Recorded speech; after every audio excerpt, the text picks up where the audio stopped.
marketing is never going to be the same. Marketing is going to be tailored to the individual that is experiencing it. Meet Dustin Sanchez. He's not your average marketer. He went from operating nuclear reactors in the Navy to practicing law to helping lawyers actually get clients online. After watching 75% of his firm get laid off, Dustin realized most lawyers suck at marketing, so he became the guy who fixes that. From SEO to YouTube, Dustin turns lawyers into client magnets. We're at this inflection point where attention is our number one currency, and we now have tools at our disposal that allow us to garner a massive amounts of attention to build a brand for ourselves. All these marketing agencies are out there and they're super smart, but it's not going to be who's the best marketing agency. It's going to be who's the best at driving the artificial intelligence. I miss cryptocurrency. I miss Facebook ads. I miss TikTok. If you got on TikTok in 2019, you probably have a different life than someone who got on just a year later. And I said, I'm not missing another one. For the first time, I have soldiers. You have a bank account full of dollars ready to throw at the problem. And now a marketing thing is happening that's going to change a ton of people's life. And I am not going to miss it. And that's artificial intelligence. And that's why I'm just diving into it so much right now.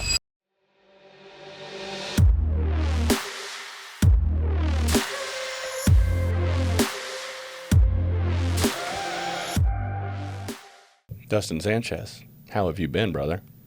Been great. It's been a period of growth, and with growth comes turmoil, and it's just obvious there can be no stability during a time of growth, and I'm living that right now. Yeah, I can relate, man. It's been tough. And the thing that's been so interesting for me is you and I have talked over the years about entrepreneurship and starting businesses. And it's so interesting in that starting a business is going to be hard. So you plan and you save and you learn and you do all the research and all the reading. And once you are finally prepared, you recognize it is harder than you could have possibly ever imagined. Yes. And I'm living that. And it sounds like maybe you are too. Absolutely, yeah. Okay, so I've also seen you leaning into AI a lot recently, which I want to spend some time getting into. For those of you that are paying attention, that haven't seen the other episodes that Dustin has been on, I'll link those in the show notes. We've talked about cars, bringing people with you, growth. We've talked about fitness and nutrition and all the different things. I really want to talk about AI in business today. We'll do that then. Okay. So talk to me about your experience and really what was the turning point at which you said, I need to learn more about this? I'm reading this book called Wild at Heart, and it kind of addresses some of the trouble men are going through at this period in time. And I'm reading it for the second time, and the first time I read it, it didn't quite hit.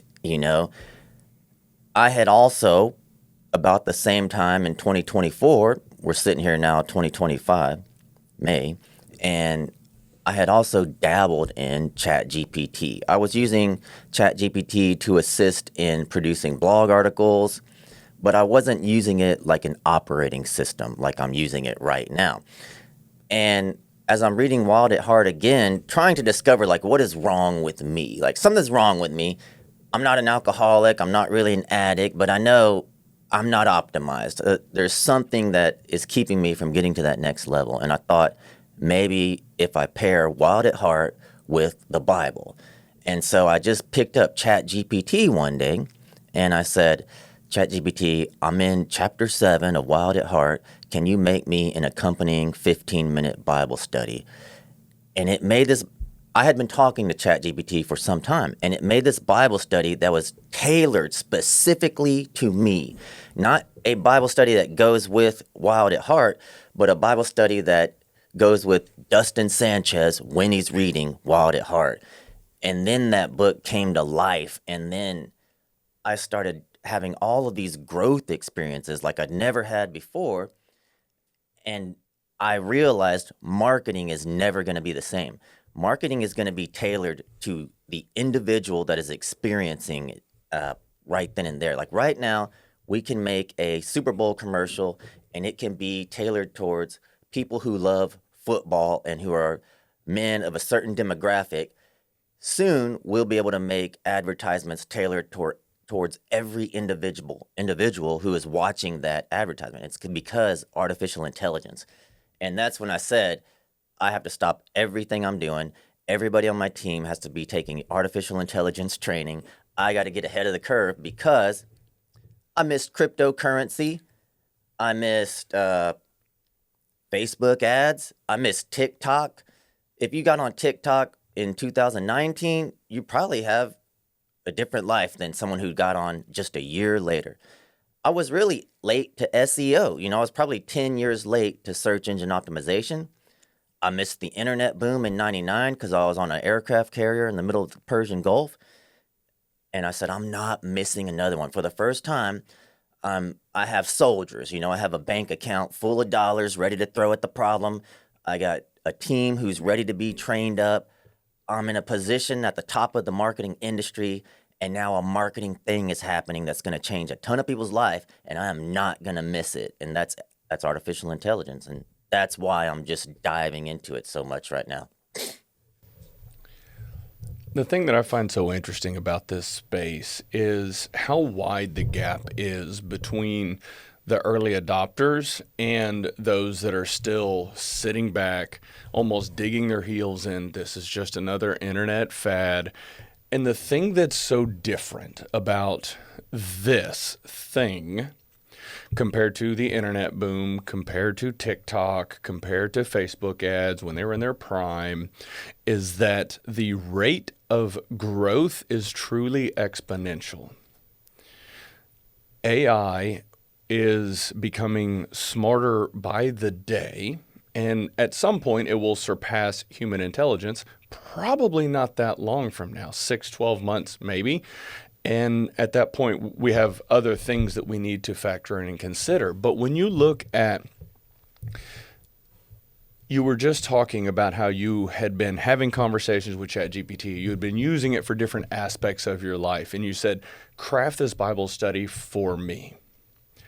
Because it had all of the historical context of all of your previous conversations, in a moment's notice, it was able to craft the Bible study exactly for what you needed.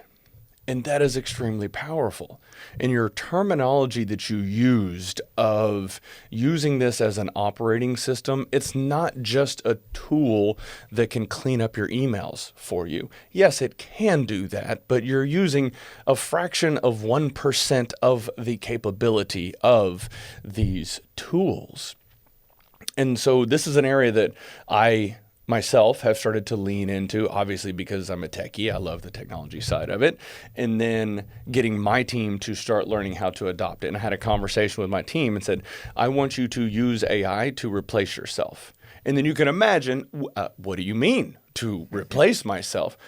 I'm not going to replace you with AI, but what we need to do is leverage this tool to have massive impact at scale. If you have one content creator, two content creators on your team, they can output X content.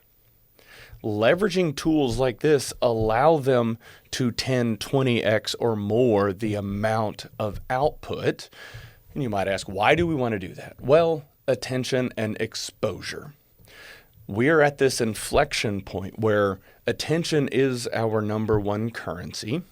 And we now have tools at our disposal that allow us to garner and amass massive amounts of attention to build a brand for ourselves, to highlight who we are and what we're about. And instead of just, I'm going to create this reel and drop a post, a carousel, a reel once a day, you can do 10 a day if you wanted to, and they can all speak to who you are at your core.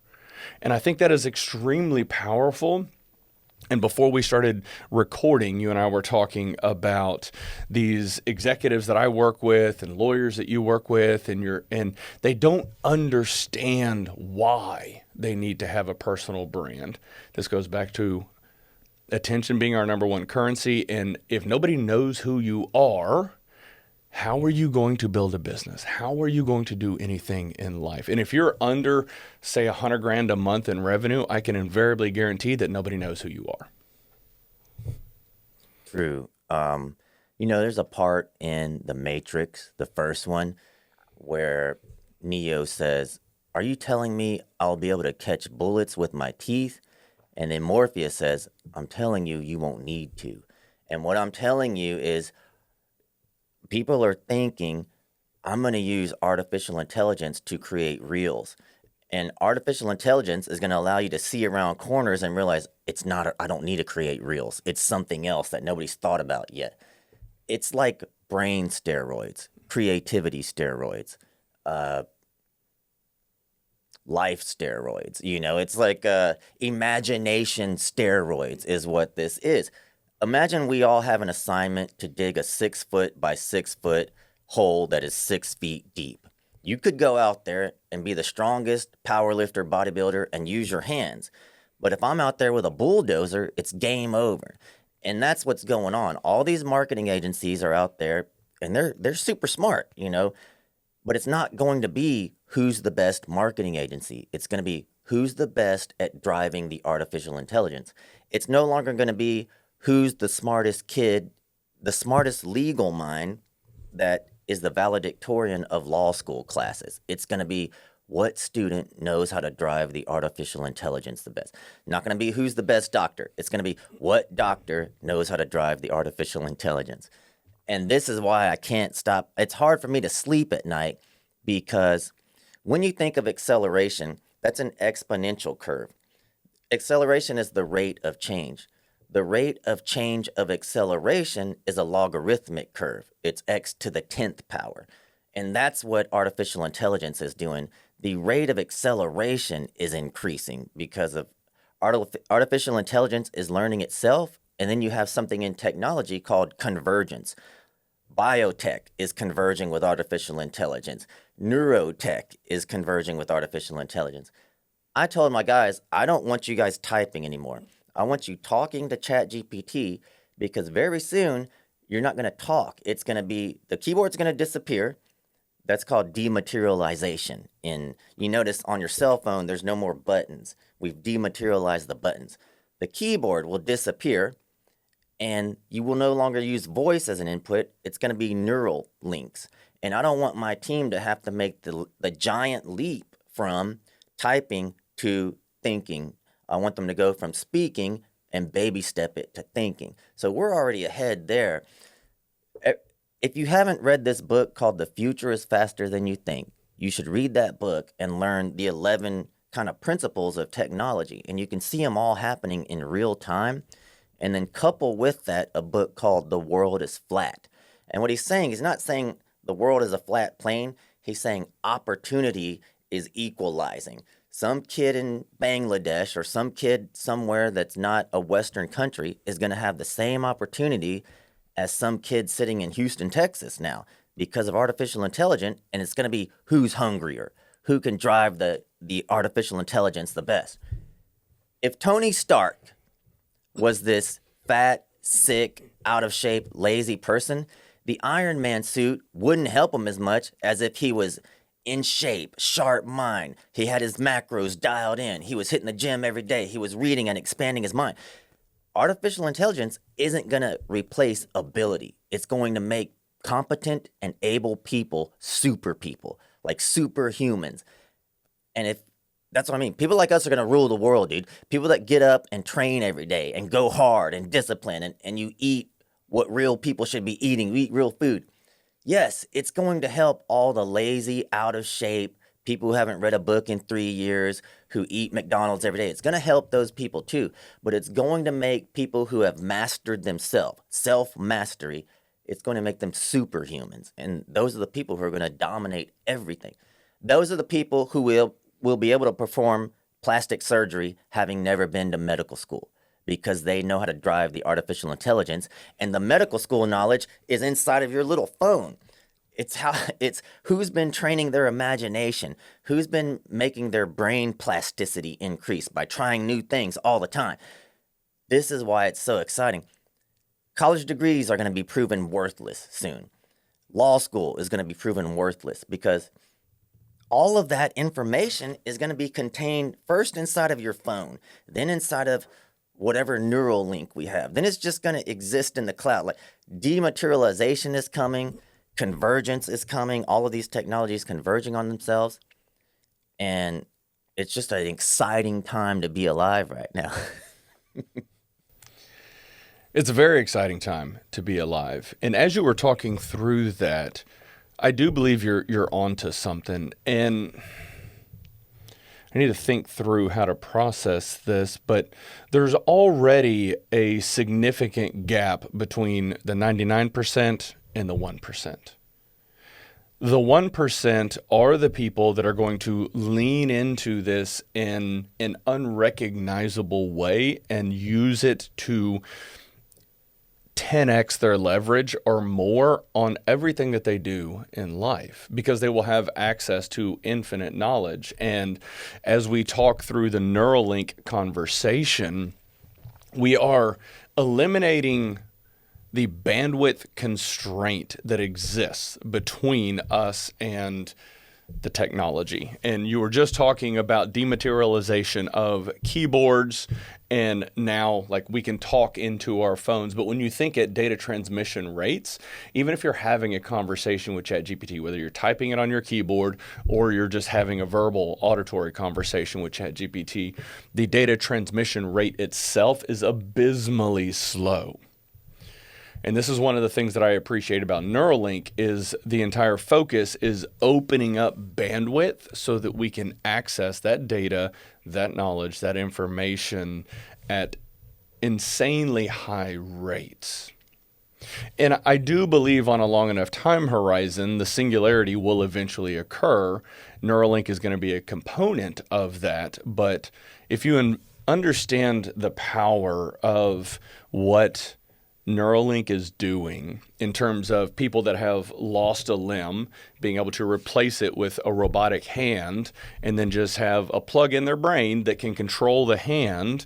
I saw a video recently, a lady, she had a hand, an arm and a hand, and she was being able to do everything she wanted just simply through thought. And then she actually detaches it, sets it on the table, and is able to do like, what was that?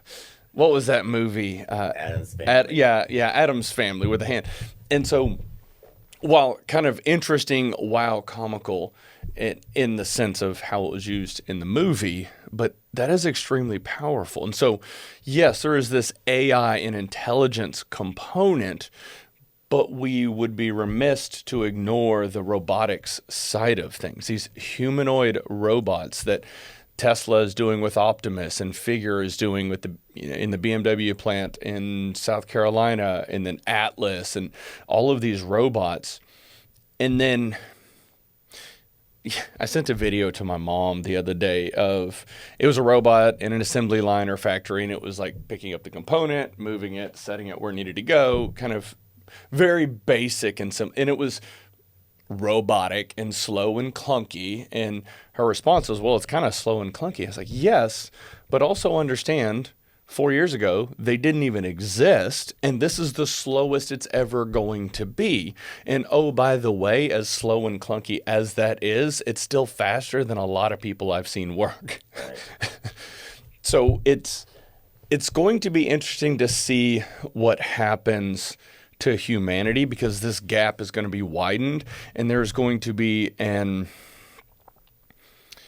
unfortunate consolidation of power in the absolute upper echelons of society. You think the companies like Meta, like Tesla, that have access to this technology, this consolidation of power is going to be insane. And so my mindset is we have to spend the next 5 to 10 years focused on covering as much ground as possible, learning as much as we can about how to leverage these tools to get us as far ahead as possible. Because if we don't, we're going to be left behind. And it's going to be a very unfortunate place, I think, for those that are left behind. I agree with that. I'll add that, just being I'm somewhat wealthy. I haven't sat in traffic in 5 years. There are going to be people who you're going to be able to buy your way out of the system, just like people who are wealthy now can kind of buy their way. I don't sit and coach, I don't, and I'm not super wealthy.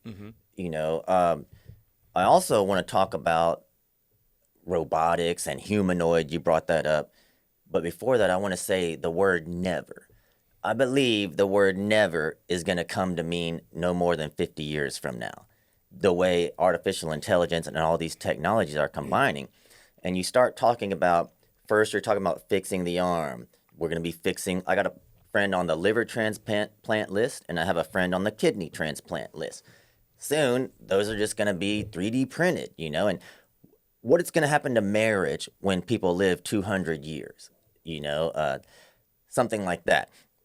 When we don't die, I had one of my clients call me, and she's like, well, it was one of my client's wives reached out to me on Facebook because she's worried about all the stuff her husband is saying about what Dustin's saying about artificial intelligence.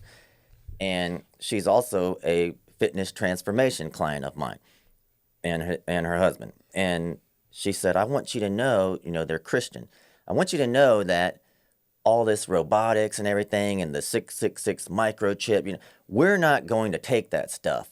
And I said, well, this meat suit that we're wearing, this is not us. We're a spiritual being experiencing a physical blip in our timeline here on Earth. But nobody says, I'm not going to use my arm today because I'm not taking, this is some form of intelligence. This is not your spirit, your soul, your being. That's the reality.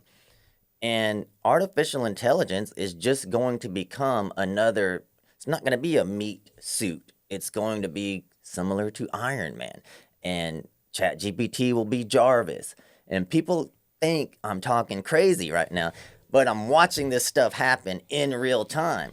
And nobody's going to say, you're going to be insane to be like, I'm not going to use this intelligence that is a crane that builds a building evil or good? Is a spoon evil or good? Is a telescope evil or good? Is there any morality attached to this camera that is filming me right now? That camera can film a podcast that can change the whole world. It can also film some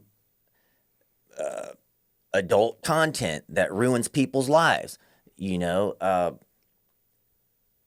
So in terms of, I'm going to take the upgrades that are offered for my arm and forearm and liver and whatever. Or maybe not. Maybe I'm like, my time here on earth is done. I feel like I've done what God has called me to do. No more upgrades. Let me just die the old-fashioned way. That is going to be something humanity has to grapple with. But at the same time, nobody's saying, I'm not going to wear this skin anymore. This skin is not you. The muscles aren't you. The lungs aren't you. That's all I wanted to get out there, brother.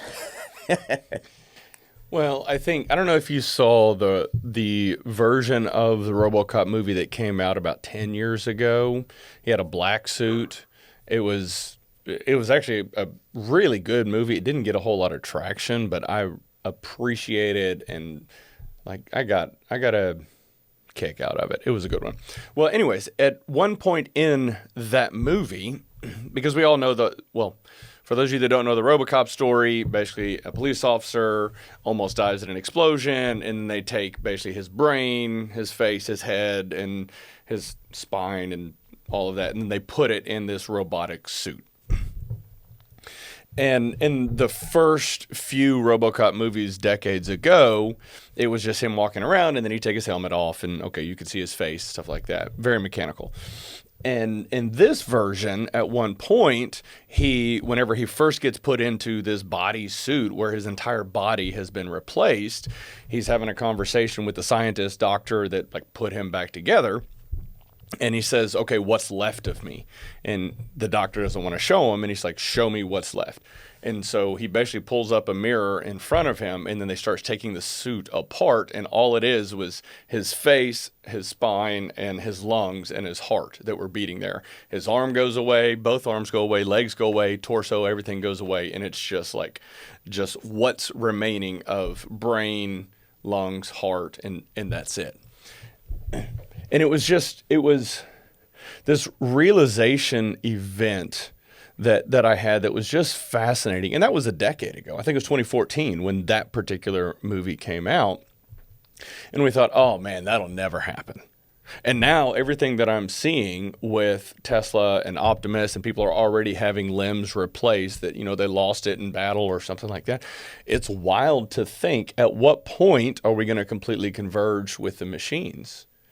And I mean, the rate of acceleration, it could be in the next 10, 15 years where somebody is in a similar situation where, a veteran lost all of his limbs in battle, and all of a sudden he's got robotic legs, he's got robotic arms, and he's able to live a life of normalcy. So I do think that's kind of the direction that we are heading. That is the direction that we're heading. It's going to be quite interesting. And then we have to grapple with morality and say, how far do I want to take this? Because once we open up the interface between our silicon compute and biological compute, so biological being our brain, silicon being in data centers and AI, once we open that up, our essence, who we are, can technically live forever. We just download a copy, and then all of a sudden this copy of us continues to live on. But yeah, it's interesting to think of that. Now there's another element whenever we think of MetaQuest and these VR goggles and glasses and things that we're seeing. It is wild how realistic these worlds are becoming, and how AI can generate this entirely fictitious world, and we can view it through the lens, we can hear the audio. And then I'm going to kind of tease this out a little bit more and just think about it while we're talking. But at what point do we start to question, are we actually living in the Matrix? Because everything is just electrical signals up here. Like electrical signals and impulses that drive hormonal responses, dopamine, it's all just signals that are going on up here. And if we can have this virtual world that we view through goggles, and then we can experience fluctuations in hormonal responses, it's wild to ask the question, are we living in the Matrix? What is consciousness? Why is it wrong to, what do we call it, murder if you run a lab test on humans, but if you run a lab test on rats, we call that research. What is consciousness? Why do we value a human life more than a dog's life? Some people don't, but you see where I'm going with this. What is consciousness? I don't know. I'm fascinated about how I make a living. You can't touch what I sell. You can't hold it. You can't even see it. I'm an internet marketing expert, but physical things end up in my bank account and my garage and my, which of these worlds is real? The internet world that exists in the cloud and the ether, because that's the world that pays me. I don't do anything in the physical world that I get paid for. That's going to be something, even dating apps, as you're scrolling, you're looking at this beautiful woman who isn't the woman sitting in front of you. You swiped right on her avatar, but you got to date her physical presence, and that's going to be a big question. To me, that's why I think there is a big push for, what is a woman? A man and a woman are the same. There's no difference, because soon we're not going to know. We're going to be in the metaverse, and you're not going to know if you're talking to a 52-year-old man or a 22-year-old woman. It's going to be an avatar. And some people are going to fall in love with someone they never expected to fall in love with.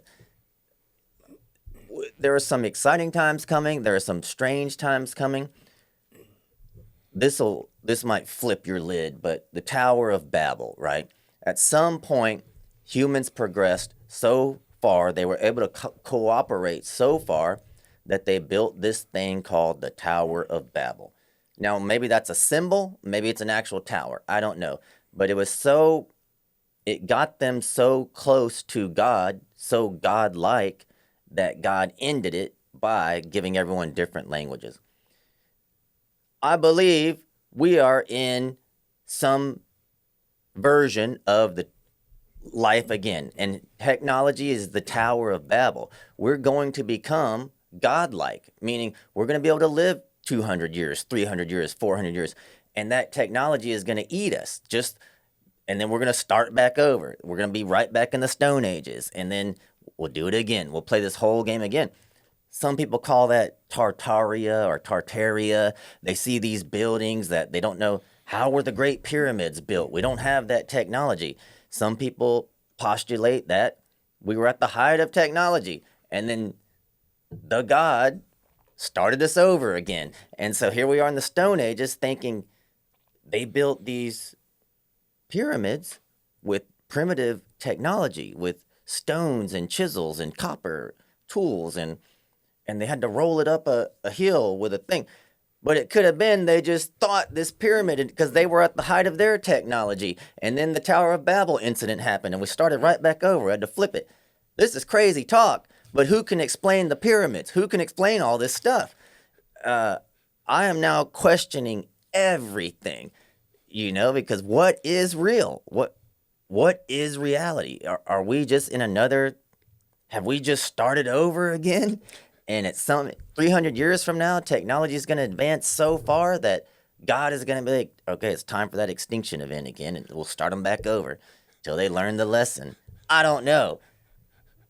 But is it possible that technology is the Tower of Babel? It's going to make us godlike. It is. It's going to be interesting times ahead for sure. All right, I'm going to take my tinfoil hat off for a little bit now. Did I go too far on that one? Let's see. All right, so let's talk about tactics. How can someone start to leverage this tool to make their life better?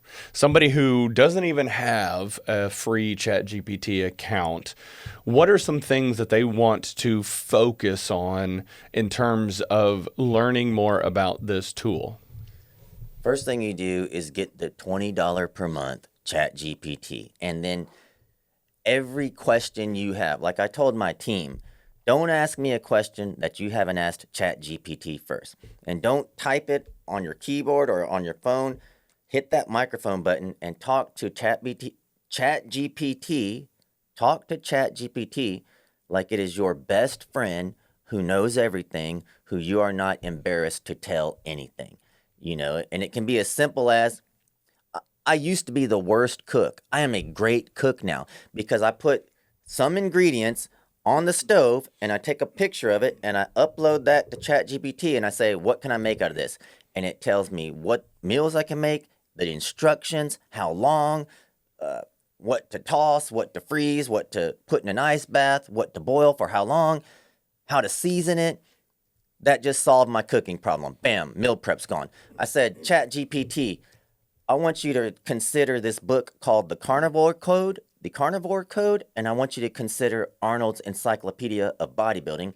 And then I want you to make me a meal plan that will increase my testosterone. I want you to give me supplementations. I want you to give me milligrams, amounts. I want you to time it all. Boron is important if you want to increase your testosterone, but so is magnesium. They compete for absorption. So I wouldn't have known you got to space them apart. Magnesium is best absorbed with fatty food. You can't just take magnesium. You want to take it after eating some kind of fatty meal. ChatGPT made me an entire meal plan to increase my testosterone. I'm eating 6 giant meals a day and getting more and more shredded every day. I can't eat enough. The fat is coming off. What I'm having trouble doing is sleeping because I'm so excited. So I said, ChatGPT, I'm having trouble sleeping. It's like, all right, we're going to double your magnesium. I want you to hit this thing called inositol. I want you to buy one of these sleep masks. No blue screens. It went through a whole thing. Maybe start taking yoga. Now I'm at Yoga 6 over there in Creekside. Chat GPT is brain steroids. It's your personal doctor.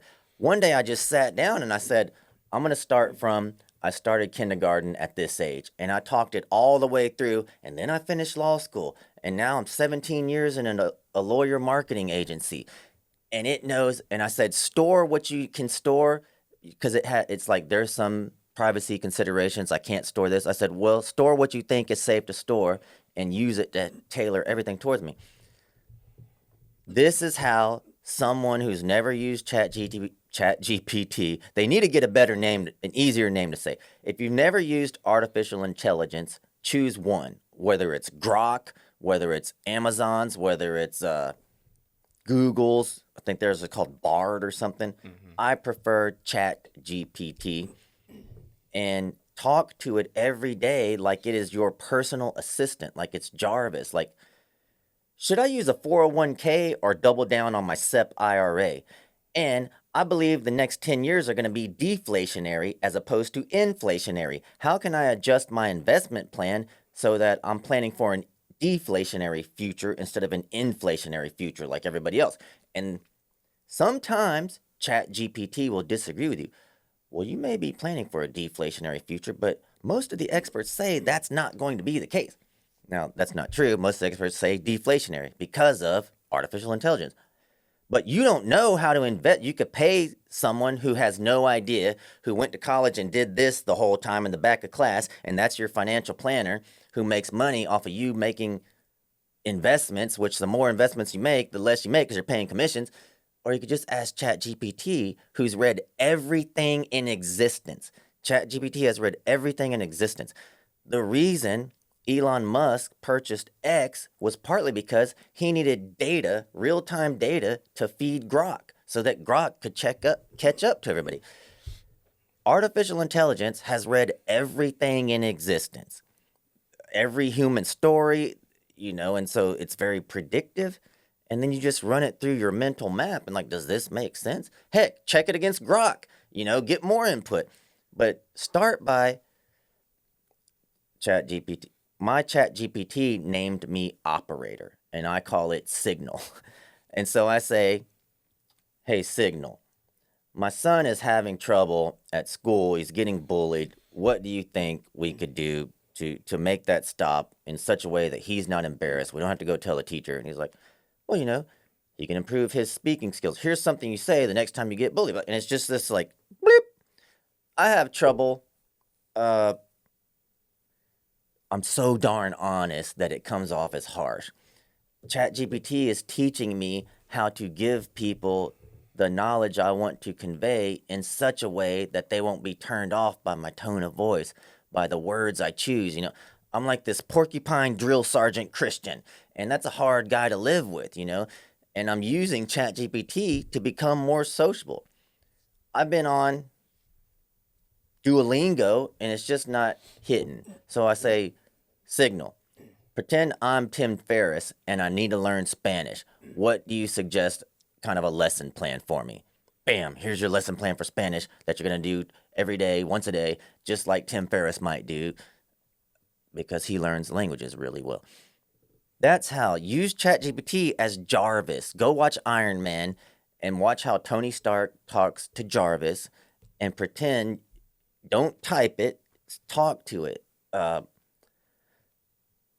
One person was asking me how to pray, and I say, pray the same way you talk to ChatGPT.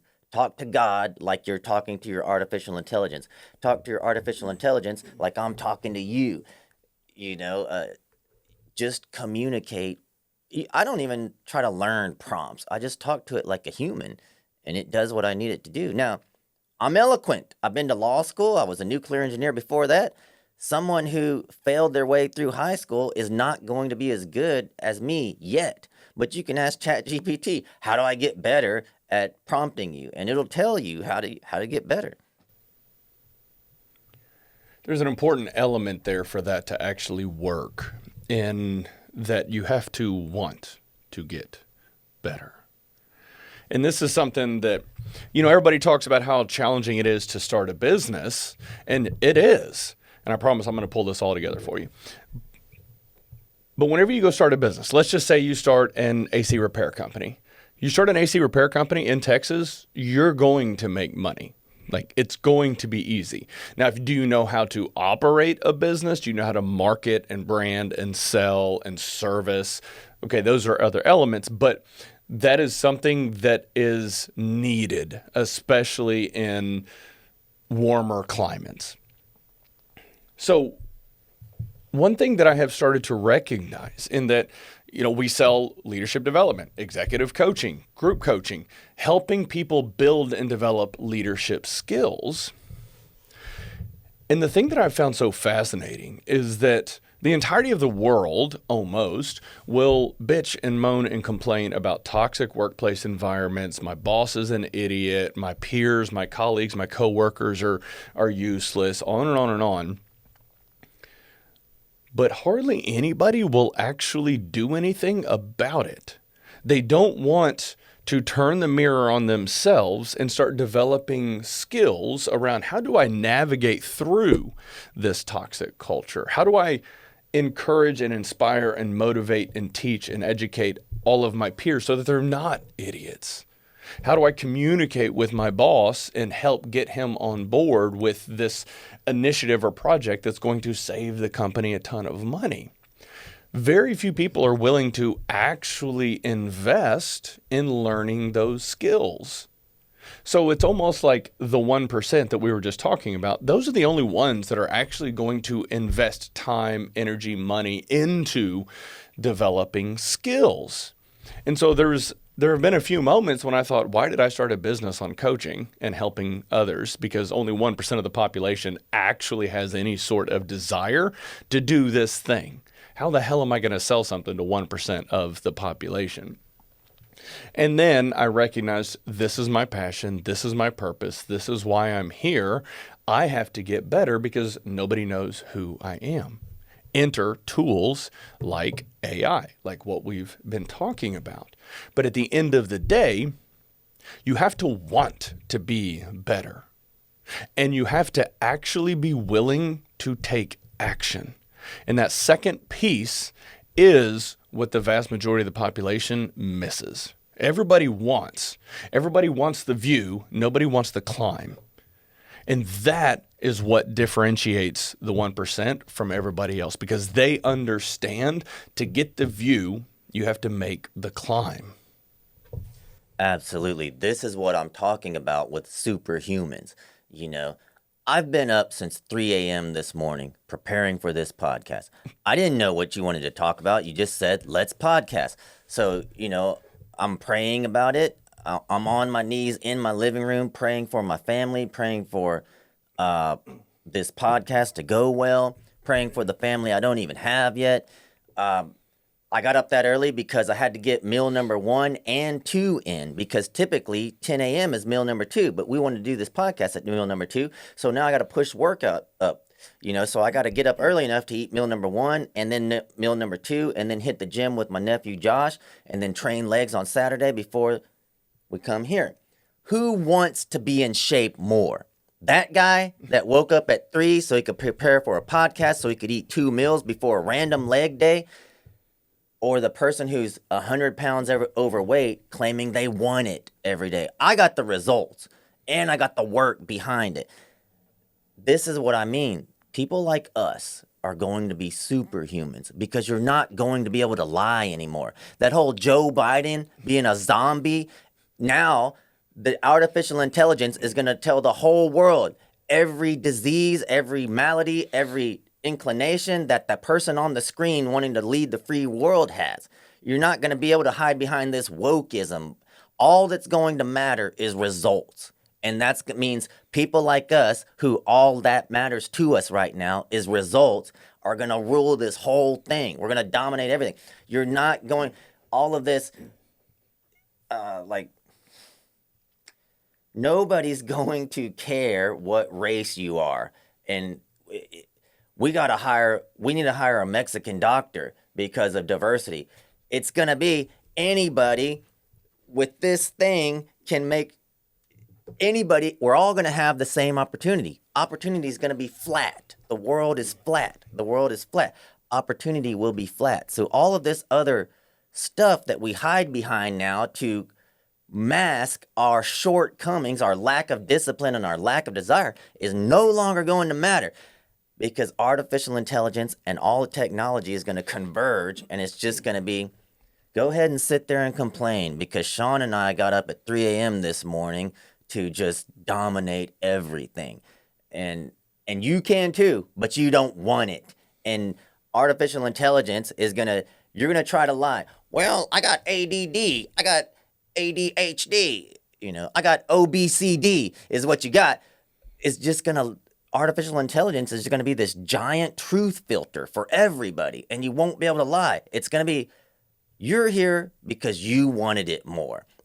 We all have the same opportunity now. We all have the same tools, and you're just not going to be able to hide behind all of this weak Western wokeism bull jive that everyone hides behind to excuse the fact that they have no honor, no discipline, and they just don't want it anymore. That's why it's an exciting time for us right now. One thing that I've been reflecting on recently is how important understanding and adoption of AI is going to be for people. You and I can definitely agree on that topic. Another thing that I think is becoming increasingly important is our ability to actually connect with people on a human level. Because as we go more and more and more into this world, a lot of people are starting to lose their ability to effectively communicate, to hold a conversation. You and I are sitting here in person, holding a conversation, making and maintaining and holding eye contact. We're having an engaging conversation. And a lot of people that I've been working with are actually having me work with their kids that are coming out of college. Like, he's just socially awkward, and I don't know how to get him to actually pull his head out of his phone and hold a conversation with somebody. They're interviewing for jobs and they can't land any of these interviews. Well, they've completely detached from their humanity in terms of their ability to actually have a conversation with people. And what was so unfortunate about the pandemic and all of the kids that were in high school that are trying to develop these intersocial skills, that opportunity was stripped away from them. And so then they go back into high school, but they've still continued to live their life in their laptop, in their phone. And so a lot of things that I do whenever I start working with these kids that are coming out of college is just having a conversation with them and like, hey, why are you looking at the table? We're right here. We're having a conversation. And then many of them they're stuttering, they're using filler words and being able to kind of talk them through. That doesn't convey confidence. If you can't hold eye contact, if you are fumbling, stuttering your words, looking around the room, people aren't going to believe that you are who you say you are. And it doesn't matter if you're level 10 of 10 intellect in a given domain. If you can't effectively communicate, if you can't connect with people on a human level, nobody's going to know. And so a lot of what I have focused on is continuing to help people build those human skills, because it's going to become increasingly important. I think this divergence is going to occur. People are going to lean more and more into technology. And because of how much uncertainty there is one thing that is certain, is that we are still human, and our ability to have a conversation with somebody and connect with them on a deeper level is going to be increasingly important over the coming decade. Now you're talking about the movie WALL-E, okay? I created what I call a Dustinism, and ChatGPT just keeps a rolling, growing list of them, and it's 2 words. It's caveman mentality, cavementality, okay? These are the people who are going to excel, the people who still lift weights every day, the people who still do human things every day, because you're always going to need a driver. And the more in shape, even NASCAR drivers, Formula One drivers, they all get the same car, essentially, with the same kind of parameters. It's who's the best driver. And part of that is whose brain can react the fastest. They train their reflexes. Part of it is who can endure this car turning for like hours on end. So they're training in the gym every day. It's not like they have a car, so now they're lazy and they don't read and they don't exercise their brain. That's what all of the people who are getting it wrong are thinking, like, oh, but I don't have to be human anymore. I can just rely on the machines. And you're going to have cavemen from the cavemen world who still eat red meat every day, who still train every morning, who still go out and talk to people, who are just going to dominate. You got all these people on TikTok sitting in their car crying, I submitted 83,000 resumes and I didn't get a job.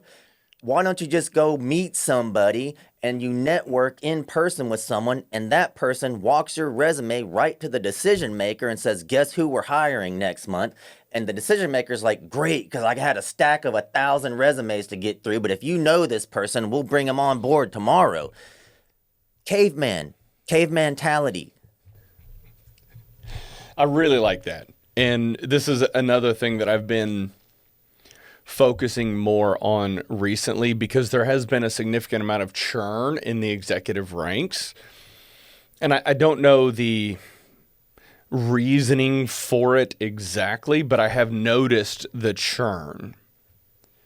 And so regularly people will reach out to me. I've sent my resume out 200 times this week and not a single response. And it's like, okay, it's probably not enough volume. Can you use AI to increase the volume of applications or resumes that you're sending out? Yes. Is that going to move the needle? Probably not, because there are all sorts of filters that it's probably getting caught in.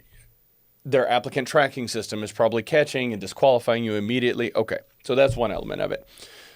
The thing is, whenever it comes to trying to do anything in life, you have to figure out which avenue makes the most sense, which lever makes the most sense to pull. If you're seeing zero traction on sending 1,000 resumes, sending 2,000 resumes is not the answer. Why not try networking with people in a different way on LinkedIn? Understanding how to connect with people on social media platforms. Also, let's go meet people in person. Let's go to networking events. Let's go to conferences and trade shows and have a conversation. Now, that requires you to have some sort of communication skills and not be socially awkward. I was at a conference recently. I was chairing it was actually an AI and oil and gas event. And this guy comes up to myself and our team, and he starts talking, and he starts rambling and rambling and rambling. And then he starts talking about how his wife is verbally abusive to him. And this is a technology conference. And he's going down all these. And he's like, well, she's Chinese and she just rips me to shreds. Chinese dragon. I'm like, what are you talking about, man? Why are you here? And then he was talking about how he's trying to find a new sales job and stuff like that. Now, I actually got to a point where I pulled out my phone and was like, oh my God, I'm so sorry, I have to take this, and walked away. And my team was like, you're just going to walk away and leave us? So eventually he ended up walking off, but he clearly needed some development in terms of being able to read the people that he was interacting with and have a meaningful conversation. If he had skills in that area, he would have been able to pick up and determine that we don't care about all of these things that he's talking about. We're at an AI conference, and how do we leverage this tool? So I think that's just an incredible example of why it's so important for us to build and develop these skills. And when we host workshops and events and things like that, I'm adamant about soliciting and receiving feedback at the end of every one of our workshops. Tell us our highs, tell us our lows. What did we do well? What did we suck at? What do we need to do better for y'all? Which many of them are actually shocked. They're like, oh, you're asking for feedback? Well, absolutely, because we want to be better. And the thing that always gets me excited and tells me that we're moving in the right direction is that I can almost guarantee that one or a few people will say, I thought this was going to be another boring leadership training, but this was so much more. Because yes, we cover skills like effective communication, delegation, accountability, but I have been so fortunate to have led so many teams, done so many workshops, and been able to build and hone and refine my skills around connecting with people, understanding what motivates and drives them, tapping into that, and helping them unlock potential by filling skill gaps. And I do that on the fly. And I wish I could say I know how I did it. It's just something that I've learned over time. And I think it's going to be increasingly important for us to understand how important that is. If we want to accomplish anything meaningful in life, we're going to have to understand how to do that. Yes. It's just too easy to win today. Like, for any of your viewers who are trying to find a job and they've sent 8,000 resumes, I'm going to tell everyone how to just shortcut the whole process, how to get a job within this month without sending out one resume. You start a podcast, all right? You call it the 7-minute networking lightning round.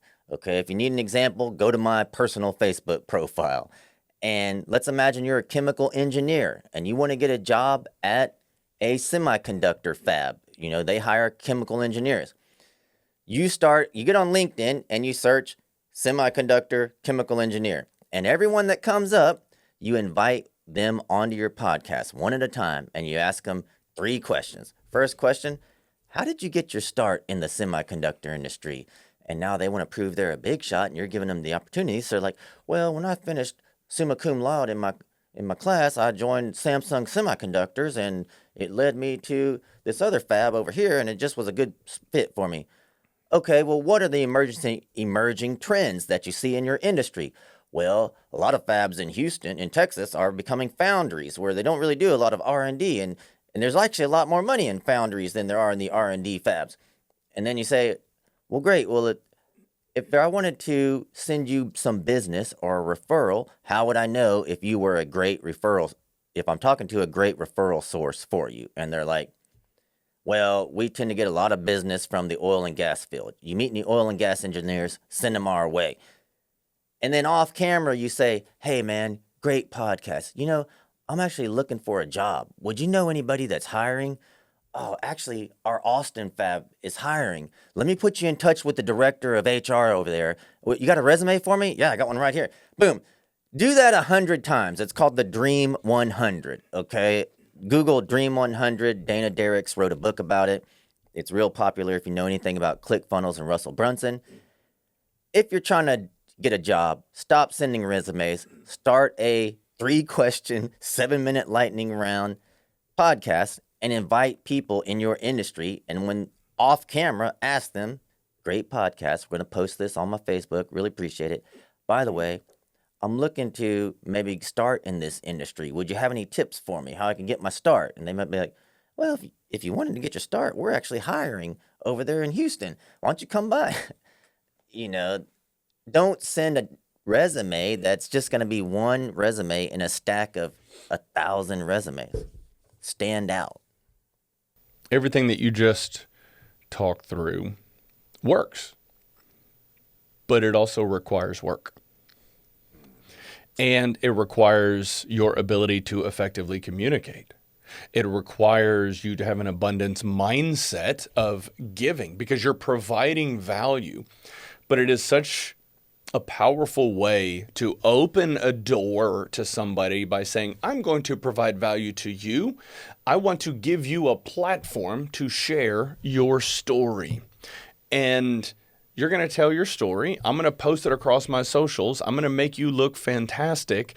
And, oh, cool. By the way, if you know of anybody, then that would be great. If you can share somebody else that wants to share their story.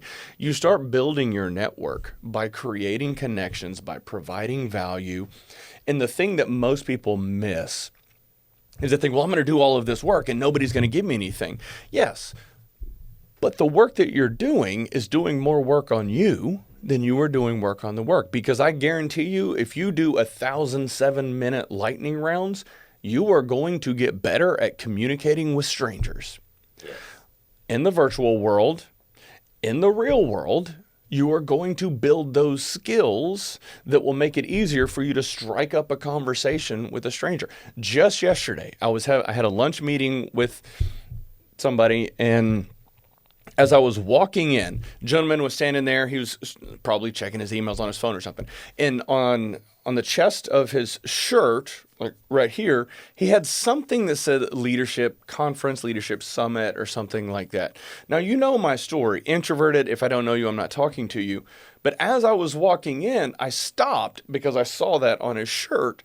And he saw me looking at his shirt. I was like, I'm so sorry. I know this is really awkward that I was just reading your shirt. I just started a business on leadership about 1.5 years ago, and I saw your shirt, and I said, are you in leadership development or coaching? He's like, no, I'm actually part of the senior leadership team at NOV. And I was like, oh my God. And then he's like, well, do you have a card? And so I was fumbling around trying to find a card, but I struck up a conversation. 10 years ago, that wouldn't have happened. I would have seen that on a shirt like, oh, that's cool, and just kept on walking. And will that turn into anything for us? Maybe, maybe not. But what it did is opened a door. And because I have spent so many years honing and refining and building these communication skills, it was no big deal for me to just strike up a conversation. Now, had I spent the past 5 years not creating a podcast, not having strangers come on my show, not paying editors to promote them and push their content, their clips, to highlight how great they are, to raise awareness for them, I probably wouldn't have built and developed these skills. But I had to do the work. I had to have this abundance mindset. I had to lean into the fact that I'm going to give, I'm going to give, I'm going to give. And are people going to take advantage of it? Hell yes, they are. You're going to have a lot of people that are going to use you and take advantage of you and then throw you away. And that sucks. But there's going to be a certain few that are going to appreciate and value what you're doing. They're going to see it. They're going to respect what you're doing, and they're going to lean in and do everything they can to support you and lift you up. And when you see those individuals, you lean in and support them even more. But you have to have that abundance mindset, and you have to be willing to do the work. Yeah. Champions don't give to get something back. They just give, period. God covers me on the back end, brother. I just go around giving, make the world better is my motto. And I know God's going to cover me on the back end. And as far as talking to people, that's a superpower. My nephew's home from college, and I tell him everywhere we go, we're just going to say hello to people. We're going to say, how are you doing? What's up, man? Oh, looking good, bro. I'm trying to get on your level, dog. Just like that. And that's how people are losing that skill. And it's extremely important. It's a superpower at this point because nobody has it. You're having trouble dating. Just talk. How you doing? I asked a lady at Costco the other day how to know which was the best avocado. Man, she talked to me for like 5 minutes, gave me a whole masterclass on choosing avocados. I was there to get office equipment, but she was attractive. It's a skill people are losing. Small talk opens giant doors. And as far as giving to get, that's just not how it works. You just give, and then the universe, God, will cover you on the back end. Don't worry about that. One of the things that I get the most excited about is delivering our executive presentation course. Effective communication, building your confidence, building your brand. These are all things that are part of our executive presentation course. Last year, we delivered 2 of them. This year, demand has skyrocketed, and we're on track to do 9, maybe even 10 of them. And I think that's a testament to how many people want to learn and grow. And I'm aware of how that contradicts what I said earlier, but when you start tapping into that 1%, and they understand, maybe they're in the 99%, but they see an opportunity and then they want to jump on it because they know that the ability to connect with people is what's going to take them to the next level. So I get really excited about that workshop and event and seeing how much people grow within just 1 or 2 days, because we have a few different options. But I think it's a testament of how important everything that we're talking about is, because if you can't connect with people, what are you doing? Yeah. Plus, you're going to find what you're looking for, and you have this abundance mindset where you believe people want to become leaders. And even though it's 1%, you're going to find that 1% because that's what you're looking for. And I'm in this 12-step program at church to deal with some of my anger issues. And I'm learning that it's possible I've been wrong about everything. To find a wife, I thought I had to go to Mexico because all the women here just are ruined by these Western standards. But I'm realizing I was wrong the whole time. There's a ton of great women right here in Houston, Texas, and I'm just going to plant my flag here and I'm going to find what I'm looking for, So we fool ourselves into thinking with these scarcity mindsets, and I'm guilty of it just as much as anyone else. It's hard to be excellent in 100% of the areas, but that's a good goal to shoot for. You might only hit 75% excellence, but man, it's better than 1% excellence. You will find what you're looking for. And the reason you're having this giant increase in demand for what you're selling is probably because you've now convinced yourself that there's a giant demand for what you're selling. Okay, so let's go down this rabbit hole of the dating landscape. This is so interesting. You and I have had a few conversations on this over the years, but I had someone reach out to me recently who she's starting a dating service, event service type of a thing. And she was seeking a little bit of guidance on, okay, how do I build a business around, how do I formalize the business? Here's some things that I'm struggling with. Here's the things that I'm contending with. And as I was asking questions, she had started to highlight and talk through how difficult it has been for her to get men to show up to her events. And she said, the women, they just come in droves. They're all excited. They're trying to find a good man. And so that spawned off a few different segments of the conversation. And one of them being how, oh man, I'm about to go down some rabbit holes here. Okay. So one of them being how women think there's no good men. Well, their outlook, I think, is skewed because there's plenty of good men out there. They might not be 6 foot tall. They might not make 6 figures, but they are good, loyal men. And so with the way social media has crafted this world, I think everybody thinks that they can have everything. And they can have everything they want, just not all at once. You can go find a guy that's 6'2", but he might not make 6 figures. You can go find a guy that makes 6 figures. He might not be 6'2". And so we started going down that rabbit hole of how women think, well, there's no good men out there. And you just talked about how a lot of men think there's no good women out there. Well, there's plenty of good women out there. But our expectations have been skewed by social media. So we went down that path. And then I circled back to the conversation of why are you having so much issue getting men to show up? She's like, I don't know. I've been struggling. And I was like, what is the ratio? And she said, it's probably like 80, 85% women, 10, 15% men that show up to these events. And these are events like going hiking, playing pickleball, going to the lake, like things like that. And I said, that right there would seemingly be your advertisement. Men, you show up and you're going to be spoiled for choice. There's 85% women showing up to my events. If we get some men to show up, then all of a sudden you're going to be spoiled for choice. And it speaks to how challenging the dating landscape is right now. And I'm curious your perspective of what I just talked through, but also, like, how do we fix this? What do we do about it? Imagine you and I and some friends want to go play basketball next Saturday. And that's all we can talk about. We're all going to get together and we're going to play basketball. We got to invite Tommy. Tommy's a great athlete. So basketball all week, that's all we can think about. We get to the basketball court. We did invite Tommy. Tommy shows up with ice skates and a hockey stick, right? And we're like, Tommy, we're gonna play basketball, bro. He's like, yeah. And he's lacing up his ice skates. And yeah, basketball. We're like, okay, Tommy. And he gets on the court with his hockey stick. That's not basketball. That's hockey. You're talking about dating. What men are looking for is wives, all right? And marriage happens between a husband and a wife.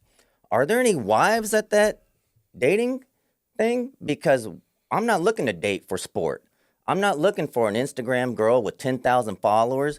I'm looking for marriage is a Christian tradition. It's a religious-based tradition, whether you're getting married by a rabbi, Jewish, whether you're getting married by in a mosque, you're a Muslim. Marriage is a Christian tradition in America largely, or marriage is some religious tradition. It involves a woman who submits to the leadership of a man. If you're doing it any other way, that's not marriage. We're all trying to play basketball. You show up with ice. Well, guess what? I'm a boss babe. I don't need no man. I'm just on the same level as a man. Okay, you go date forever. I'm trying to marry a wife who wants to submit to a Christian man who's going to lead this household. All right, who's going to have you under his protection at all times, who's never going to leave you, who never drinks, who never steps out on you. All he does is dream about making a better life for him, his wife, and his family. And then he wakes up and he makes it happen every day.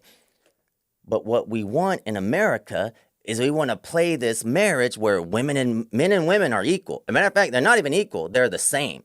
That's not marriage. We're all supposed to be playing basketball. You show up with ice hockey stick and ice skates, okay? If you want to do what we do in America, this serial dating, and then we get divorced every 3 years, and your kids hate you, you don't respect your man doesn't respect you, you got a work husband at work, he's got a work wife at work, that's not marriage, all right? So that's what's happening. You're trying to get married, but you don't want to be a husband. You're trying to get married, but you don't want to be a wife. Marriage is a tradition that is played between a wife and a husband. And when people say there's no good men out there, I wonder if they're saying there's no husbands out here. Because when people are saying there's no good women on Instagram who are making their "this is 40" post half naked as an excuse to get adoration from all the men because they can't make it through a random Tuesday without 20 men hearting their post. That's not a wife.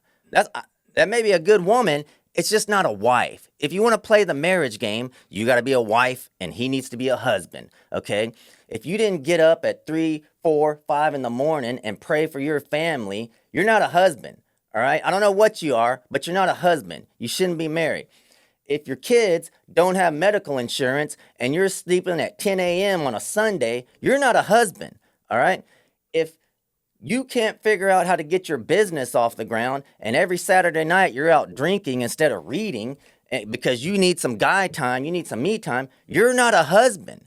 I don't know what you are, but you're not a husband. You're not inside of a marriage. If you're a woman and you got 10,000 followers on Instagram and you got the nose ring, the tattoos, and instead of doing the work, you thought putting the day your friend died as a tattoo on your forearm was doing the work, and you need to make a half-naked post on Instagram all the time because you can't get through a random Wednesday without 37 guys saying, "You go, girl," and you dream every day about becoming the VP of marketing instead of raising children and being a wife. If you think raising children and being a mother is a downgrade, you're not a wife. Go do your dating, your serial dating, but you're not a wife. And that's why marriage is so screwed up, because this whole conversation was about dating. It was not even anything about marriage. Tell that woman that runs her dating thing to say, "We got wives over here," and watch how many husbands show up. Okay, and then it's all going to work. But you're saying, "We got another Instagram hottie here." Well, I don't need an Instagram hottie to bring her chaos into my life. When I spent the last 30 years climbing the mountain, becoming the man that you would want. Okay, and if you spent the last 20 years talking about men ain't nothing, I don't need a man, and now you're 40 and nobody's looking at you anymore and you're sitting in your car crying on TikTok because you can't find a man, Nobody that spent the last 20 years making themselves into something is going to give you a chance. It's too late for you. You might be able to tell your daughters, become a wife, because I thought being an Instagram boss babe hottie feminist is what was going to do it. But now I'm sitting in my car alone crying on TikTok. That's the whole problem, Sean. Hope you don't get canceled for this. I'm not going to get canceled for it. You were the one talking. Man, okay. I just lit that fuse. All right. Oh, man. Okay. All right. Let's talk about business. How about that? Let's talk about... Actually, you know what? Okay, let's not talk about business. How's the car? The car. It's good, man. What I'm most proud of the car is the work it took, man. Like, somebody told me the other day, like, you think you know everything.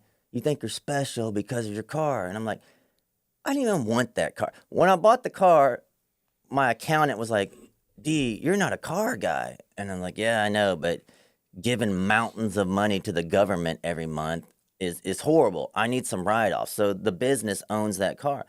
What I'm proud of is the man I had to become to be able to afford that car.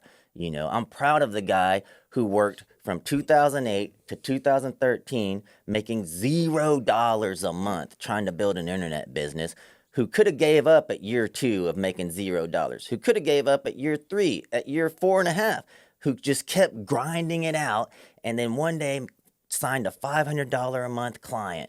But he had to do that guy for free for 3 months. And then, you know, I'm proud of that guy that never quit. You know, when everyone thought he was crazy. You're a lawyer and you're going to leave your law firm to start an internet business? That's never going to work. I'm proud of that guy who didn't listen to any of the naysayers. It's the work. It's the work that instills the worth.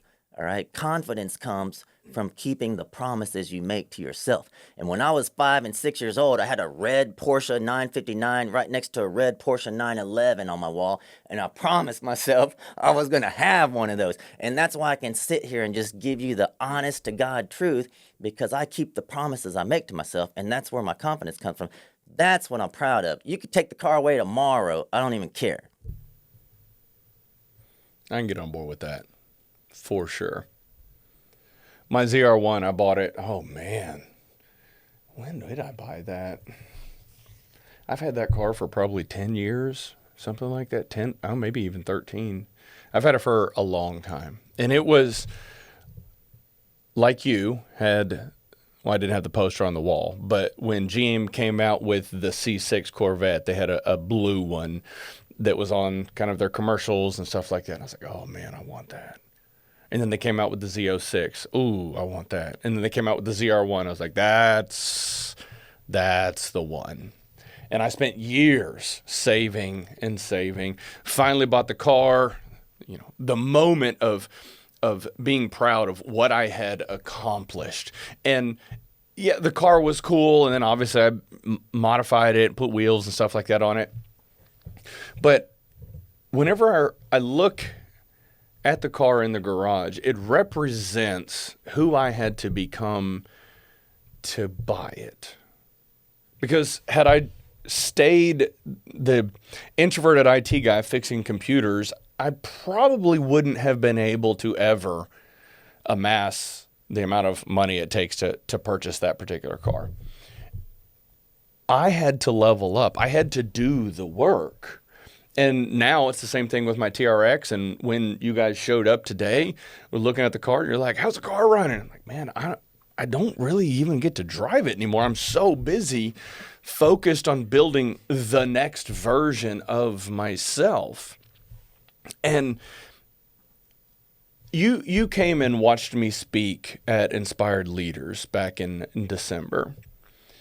And you and I have kind of talked about my story, but I think it was the first time for you to hear all of it through in its entirety, and recognizing that every time I started over in a new domain in my career, I had to start at the bottom. And that was tough. Like the first time it happened, going from IT to HR, it almost broke me. Because I had to learn all of these communication skills that we were just talking about. But I got pretty good at it. And then I had to start over in ESG and PMO, and then start over with safety and transportation, and then eventually leadership development. And then I thought, okay, I'm going to start a business. But in that time, every time I started over, I recognized that it was the challenges, it was the adversity that was making me stronger. It was making me smarter. It was helping me. It was forging me into a better version of myself. And now I operate from this place of every time I see a challenge, I want it. Because as I'm working through it, as I'm working 7 days a week, 8, 10, 12-hour days, I know what it's doing for me. And it's tough. Like, it is brutal. The sleepless nights, the stress, the pressure, everything that comes along with it, it is brutal. But I also know the longer I stay in it, the more I'm learning, and the less competition I'm going to have to deal with. Because everybody else, they're going to give up. I do the market research. I see the competitors that are in the space that I operate in. And I watch them taking vacations all the time. I watch them spending their weekends going out doing things. And that's great. That's fantastic. I've got my head down and I'm doing the work. And so while other companies have a head start, I'm gaining ground on them. And not just gaining ground, but learning skills on how to do it better and better. And then also learning skills around marketing, paid ads, which I don't really do much of, actually. It's all organic. But I'm learning skills around building a brand. And there have actually been moments where I look around and see marketing firms that don't even deliver at the quality that we do. And I've thought, man, should we start marketing for our customers? Because all the firms that are out there doing it aren't really that strong. The content that they create, the copy, it's kind of a mess. And so it's easy to get distracted by the woman in the red dress and think, oh, should I start doing marketing? And I have to recenter myself and say, no, I'm not passionate about that. I'm passionate about this. And learning those skills is part of this process that is making me into a better version of myself, that is making my team into a high-performing team. And so it is the challenge that makes us better. And it's those people like yourself that crave the challenge that are going to accomplish big things. And when I look around, they are few and far between. Why do you think that is? Man, you got to have a why, a mission statement. You gave that talk at the leadership conference, and you don't know how many people you helped. You had to become the kind of man who could just bare his soul to everyone there, so that everyone there, some people were sitting in that audience thinking, man, if Sean could go through all that, if he had those family problems and this relationship with his father that he overcame, and maybe I can overcome my father issues, and maybe I can talk about it to people. And the healing process starts when you talk about it, but also you begin to heal other people. And what people don't realize is it's not the money. It's, I got a mission from God, make the world better. And money is a byproduct of helping people. When you help people, the world throws money at you.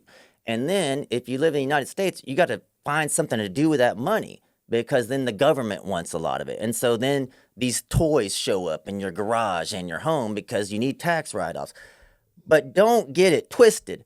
The reason I get up at 3 a.m., 3:45 every morning is because I got to make the world better. I got my marching orders from the ultimate power, right? And I gladly salute, and I get to work every day making the world better. I got a niece in jail. I got people in my family depressed, considering ending it all. I got alcoholics in my family. I got work to do, all right? And that's why That's why people like you do it. It's your why. You got this bigger motivation. If it was like, Sean, if we give you 250 G's, could you stand up there and tell the world your real story, your authentic story, or where it makes you cry when you're talking about it? You'd probably be like, I don't think I could do that for 250. But if it'll make someone's life better, I'll do it. I'll bear the burden of that. And that's why I respect you. That's why I'm sitting here at your podcast. Real recognizes real, This is what people don't understand. You said, why do you think that is? It's because they're thinking it's the money, it's the toys, and it's someone like you who's got this burning desire in his heart to help people, because I don't want anyone to suffer the way I did. And I feel like I found the answer. And if I could just share it with you, you might get some of this and you might make your life better. And maybe your son wouldn't have to go through the same thing you went through. And that would make what I went through worth it for me. I'm getting chills because it's not the money, man. We got to make the world better. People are hurting out there. And you're talking about people are like, you think you're so great because you're a millionaire. You think you're so great because you got this car. And it's like, no, God told me to get up and help people. And that's it. That's all I needed. Whether the money comes or not, I got my orders and I'm going to carry them out no matter what. It's not I am outcome independent. I don't care if my business makes another $1 this year. I've been given an order from God. And I will carry it out because I'm a man. All right? That's why. It's not the money.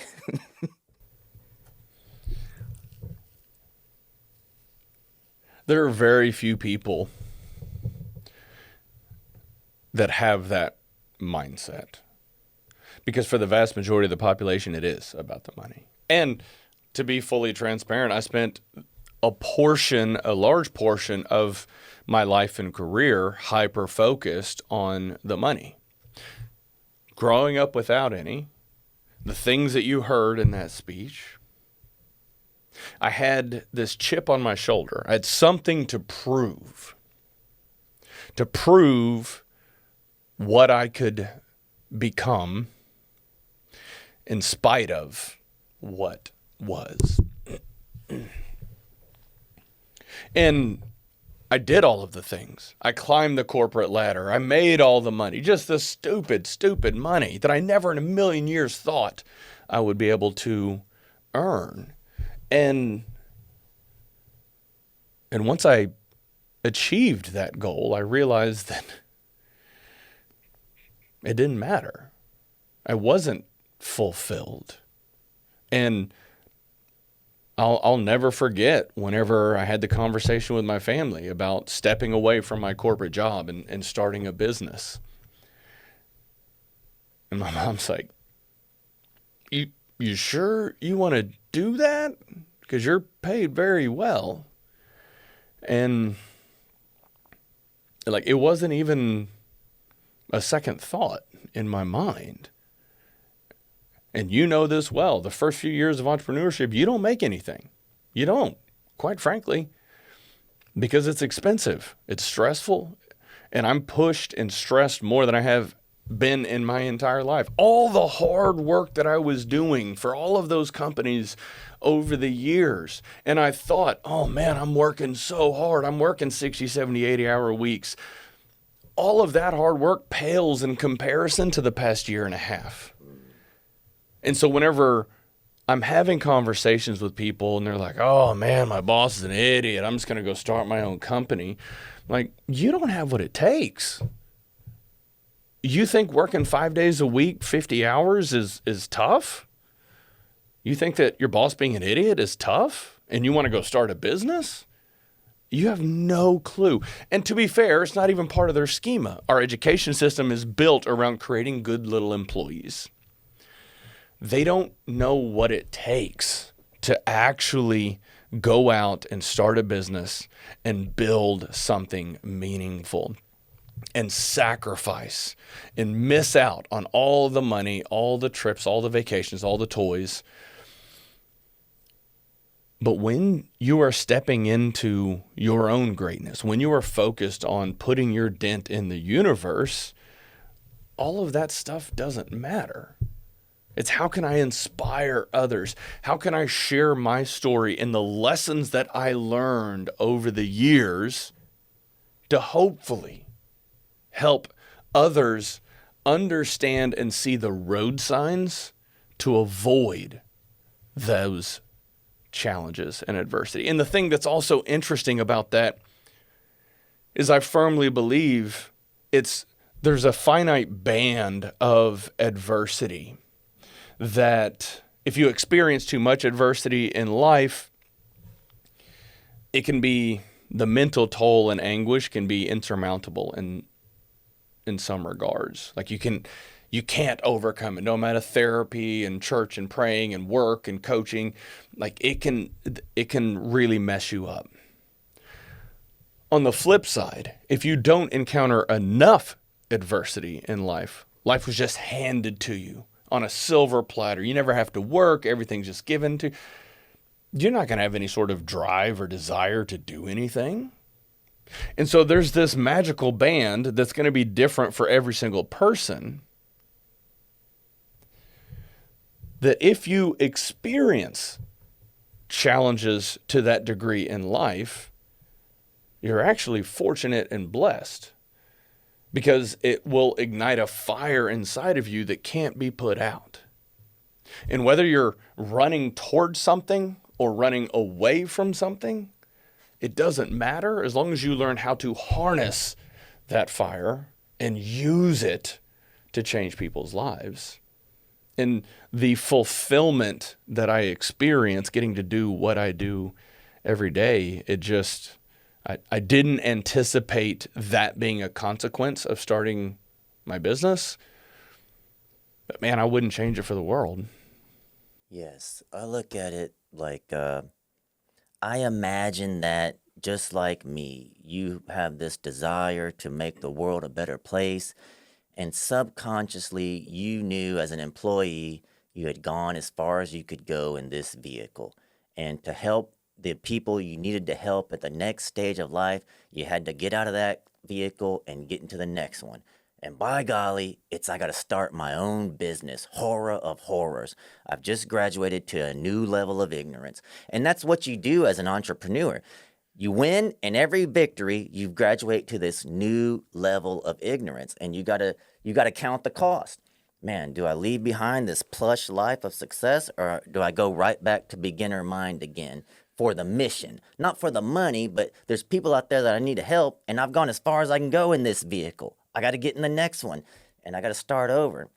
And you talk about harnessing that fire, right? There's this movie, Terminator 3, and there's this part where they're trapped in this mausoleum. They're getting shot by the enemy, and the Terminator, Arnold Schwarzenegger, grabs John Connor because John Connor's flipping out. I'm not the leader of the free world. I'm not going to save everybody. He's like, he's withering under fire. And the Terminator, Arnold, grabs him, lifts him up, and analyzes him. He's like, you're right. You're weak. You're not going to save. I picked the wrong guy. John Connor doesn't save the world. And John Connor gets mad. He's like, screw you, man. Screw you. I can do it. And then Arnold, the Terminator, is like, better. And he puts him down. He's like, were you just messing with me? And Arnold goes, anger is more useful than despair. Okay. And in my life, I've been angry for good reason. My childhood wrecked me, but my siblings have been in despair. We experienced the same childhood. They turned towards despair. I turned towards anger. Both of those are very low on the frequency chart. You don't want to operate from anger, but it's a little bit better than despair. At this point in my life, to get to I got to leave this anger vehicle. It got me here. But to get to the next point, to help the people I need to help, it's got to be all love. It's got to be all joy and gratitude. It's got to be a higher frequency. I have to harness that fire that was born in the storm, born of anger. And I'm still going to be a warrior. I'm still going to be a fighter when I'm operating out of love. It's just going to be that fire inside is going to be harnessed to a higher level of frequency that can reach more people, that's more useful for the mission, for the kingdom. Okay. But man, it was the anger that got me here. You know, I probably never would have made it had I chose despair. Just like you might not have helped all the people you're helping with this podcast if you stayed an employee. They might not have asked you to speak to those 100 something, 300 people that were there if you were an employee. But for the mission, brother, you left that comfortable vehicle you were in where you were cruising right along, probably dominating in the employee space to start at this new level of ignorance because there was just more people for you to reach and help. And you couldn't do it in that old vehicle. You had to graduate and you counted the cost. You said, it's going to be worth it. I'm going to roll out with $0 per month for a while, but it's worth it if I can just help who I've been called to help. And that's why I respect you. You know, it's so interesting. As we start leveling up, we start to better understand who the real ones are and how convincing some people can be. Eventually, they will show their true colors, and it can be disheartening and crush you at times. But also, I believe that all things unfold as they should. And certain people, certain companies, they're in our lives for a certain reason, for a certain period of time to teach us the lessons that we need to learn. And a lot of the challenges that I have struggled with personally were the result of not being able to let go, holding on to things for whatever reason, and just not being able to let go. And you have to understand that if something is causing more pain in your life than the pain of letting go, you know the answer. It's not an easy decision to make, but sometimes we just have to let go. And there are a number of times in my life where I had to let go of some things that happened in childhood. And I'm still processing that, which you saw on stage, which I was struggling to kind of contain my emotional response to that stuff that happened in my childhood. But I'm still working through it, and I'm letting go. And there are companies that I worked for over the years that I started with them, and the moral compass of the company aligned with me beautifully. And then eventually there was a divergence that occurred, and I held on thinking that I could drive the culture back to what it once was, that was focused on the employees and the people and the customers instead of just the dollars. And eventually I had to let go. And I experienced that at a few different companies. And then just relationships in life. Whether it's friends, family, significant others, we have to develop skills around letting go so that we can move forward. Because some people operate at a certain frequency. And as we are ascending in these levels of frequency, not everybody's going to grow with us. And that's unfortunate. But it's important for us to recognize this company, this person, they played the role that they needed to in that season of my life. And now it's time to move on. And you don't have to hate them or talk down about it. Just like move on. And I've had friends that I'm thinking through now in my life that I spent a lot of time with over many years. You thought it was your best friend, and then you just outgrow them. And doesn't matter how much you want to bring them with you, how much you want to elevate them, they have to want it too. You said something that just resonates. You said, not everybody's going to go with you. Like, not everybody's going to cross over to the other side with you, including the old version of yourself. He can't, the old angry Dustin can't come to this new version. Man, I needed him for that first half of my life. I needed that power lifter. I needed that guy that was angry, but he's not coming to the other side with me. Thank God. I'm done with him, and for people who struggle with this, everybody has a difficult childhood. I want everyone to know out there, I talk about my father a lot. I love my father to death. I watched him beat alcohol in a day. One day he just dropped it cold turkey, never picked it up again. As a child, my father was somewhat abusive. He was an alcoholic. My mother kind of just let it happen. She didn't do anything to stop it. And that produced in me a schism. On one hand, I was very angry at the two people I loved most in life. On the other hand, I love these people more than anything. And you talk about letting go, or what I might call forgiveness. Forgiveness is setting a prisoner free and realizing you were the prisoner the whole time. Okay, and so on this hand, I've got my parents who were abusive in their own way.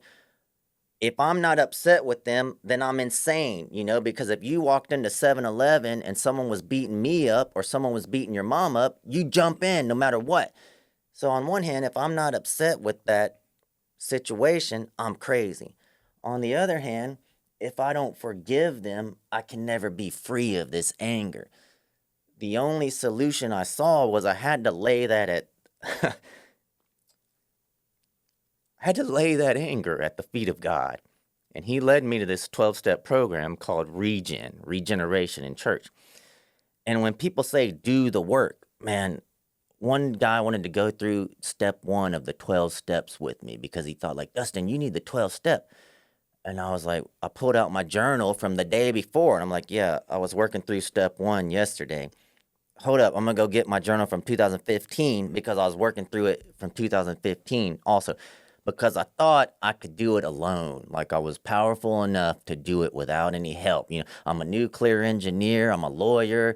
I've done all these things on my own. I can fix Dustin on my own. And it was just not the case. I had to admit I'm not up to this challenge. But but I know who was, right? The great physician. And I joined this program at church. And I'm just seeing all these, for years and years and years, I was strong enough to lift enough weight to hold all this anger down. But in my late 40s, at 47, I can't go in there and squat 450. I can't go deadlift 500. My body's broke from beating myself to death to hold this anger in. And this anger was just exploding out of me, because now I got to lift like a normie. And the anger is just exploding out of me, and I'm hurting my family, my friends, and I don't know why. And I came to a point where, like you said, holding on to this thing was hurting me. The embarrassment of admitting I have a problem was less painful than fixing this anger problem in my life. And that's why I just started. Alcoholics are so lucky in one regard because they get help. And it's socially acceptable to be an alcoholic. The people the alcoholic hurts and the people who love the alcoholic who get hurt don't realize they have a problem and they need help just as much as the alcoholic. And I was just lucky that my sister told me about one of her friends who was in this thing at church that was called Regen. And man, my buddy Shannon Quadros had been telling me for years, probably since 2018, Dustin, you ought to look at Al-Anon. It's for people who have been hurt by alcoholics. And I thought, what do you mean? Because when I tell people I have a problem, they have trouble. What, Superman's hurt? Superman needs help? It's like, you're the guy that has it together. You're not allowed to have a problem. And I felt that way about myself for the longest time, too. Like, I can't go to Al-Anon and tell people I got a problem. Look at me. I'm the most blessed man in the world. I live a dream life. I work up every day, and people would die for the life I live. But it turns out when you're angry, all you do is work and all these gifts show up in your life and you just help people because as an angry, broken person, I could only attract what I was. And I attracted all these angry, broken men and hurt, broken men and abused, broken men into my life. And all I knew to do was help them. And it's like, what do you mean you need help? You're the one that helps us. But at the same time, it's why I could never find a wife, because I could only attract what I was, a broken person. So I would attract a broken girlfriend, and all I wanted to do was prove I wasn't my father. So I don't abuse or hit women. And the moment this broken woman found out, you're not going to hit me, she would leave, because she was looking for her broken father the way I was looking for my broken mother, And for years, I couldn't fix this thing. I needed to be angry at my parents or else I was crazy. And I needed to forgive them or else I couldn't be free. And it was only when I knelt down in prayer and I just gave it up to God. I admitted that I was powerless over this thing. And that's when God is strongest, when God works through our weakness, and I'm so glad I did, because my life is, what you saw was Dustin 2.0. Dustin 3.0 is going to freak you out, because he's going to do it all with love. It's not going to be anger.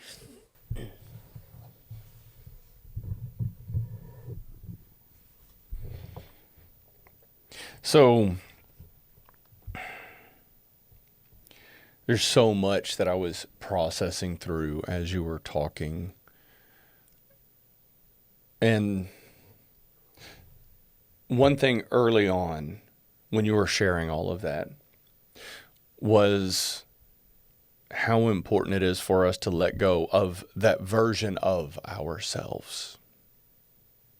And I started flashing through what was driving me to climb that corporate ladder, that chip on my shoulder, to prove something to somebody that was never even there and that never really mattered. And I would love to say that I've been able to let go of that version of me in some form or fashion, because now what drives me is, how do I inspire and influence and lift others up? That's my driver now. But I think deep down there's still elements of young Sean that helps drive. And I think it's ingrained in who we are. And so I don't know if we're able to ever fully let go completely certain elements of us, because it's almost like it's incorporating into these different versions of ourselves. And I would love to say that we can just compartmentalize and, okay, yeah, this is over here, but it's always still there. The best we can do is understand it and understand that it helped us get where we are. And if we need to tap into that side, knowing that it's there. If you walk into a store and someone is being attacked, you can tap into the visceral, angry version of yourself to do what needs to be done. And once you have been able to protect, support, then you tuck it back away. And so thinking through how do we move through all of this and develop skills around compartmentalizing it, but not in a bad way, in a way of, this is over here, I understand it now. I can pull on it when I need it. Aside from that, it stays here where it needs to stay, so that I can lean into love and kindness and candor. Once we develop skills around being able to tap into it in a controlled manner, then we can truly elevate to the next level.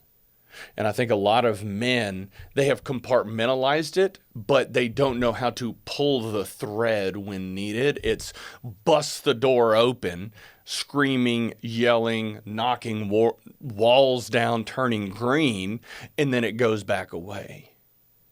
And so it's almost like developing skills around how do we pull the thread when needed and necessary, and then have enough control to only pull enough of that thread to do what needs to be done, and then push it back. Yeah, I mean, you described my whole life. I haven't been wrong. I've just been so caustic that nobody could listen. And it's driven my family away from me. Even though what I'm saying is the truth, it just comes from. Sometimes you need David Banner to deliver the message. And all I ever had access to was the Hulk, you know? And so a lot of the truth I was spouting fell on deaf ears, and just ended up hurting people's feelings as opposed to changing their lives. What is strange is that the men who flock to me are ex-military. They're first responders. They're hardcore men. And that's the only language they speak. And so part of what I'm thinking is my ministry isn't to the softies out there.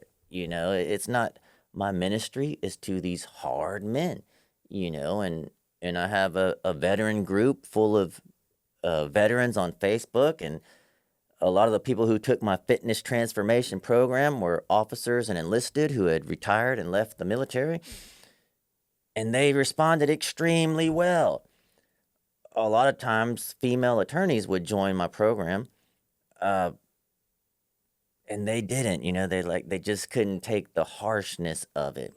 So you do have to find your lane, but you're so right about kicking the door in and just spewing everything. And you may be right. You may be spewing the truth, but there is something to, are you spewing the truth to the right people? Like maybe my ministry is to veterans who've been to war, who were born in the storm, just like me. When I was in San Diego in the Navy, I would go to these Bible studies. And everyone there, like their parents were missionaries and they were homeschooled and they lived in these happy homes. And I was born in the storm, man.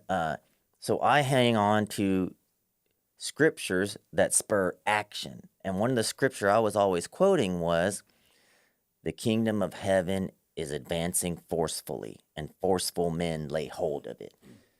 And, or another way to say it is, the kingdom of heaven suffers violence, and violent men are attacking it. Because I never knew where the next hit was coming from. In the military, there's something called recon by fire.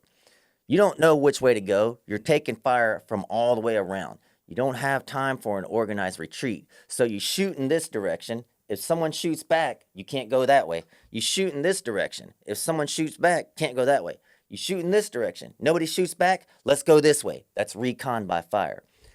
I never knew when my dad was going to kick that bedroom door in. So I didn't have time to pray in this peaceful bedroom.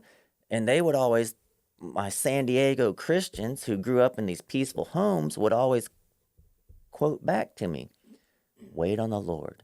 Be of good courage and just wait on the Lord. Well, I didn't have time to wait. I wasn't praying in a peaceful room. I was praying in a war zone. And so we needed that version of Dustin to get to here. Just like you're saying, you can't take the person that you used to be to the next level if the next level doesn't require that person's skills. It requires new skills. And so in order for you to pull on this string and access the part of you from that old life that you still need, I still need the intensity, the fire, the burning desire to complete the mission God's given me. I don't need the anger, all the stuff that was counterproductive to the mission anymore. The only way I am learning to access that thread gently and cunningly and in a productive manner is I had to get help. I had to go to a program and let people who are experienced in these things help me. And it's the first time in life I've ever asked for help in 47 years. Imagine where I've been had I learned this skill at 19. That's why I've taken my nephew under my wing. And it's like, brother, you're going to be here and you're going to time compress everything. All the mistakes I made, you get to just start from where I am now. So, men, if you're out there and you're having trouble turning off the beast, because we need that guy sometimes, we do. But if you want to learn how to access that portion of your life in a productive manner that doesn't ruin your marriage, that doesn't get you fired from your job, join a program, ask for help. Don't try to be the Lone Ranger out there unless you want to waste the next 40 years of your life like I did. And I think that speaks to the importance of men finding a tribe of men that they respect and admire and genuinely want to lift them up and build them up.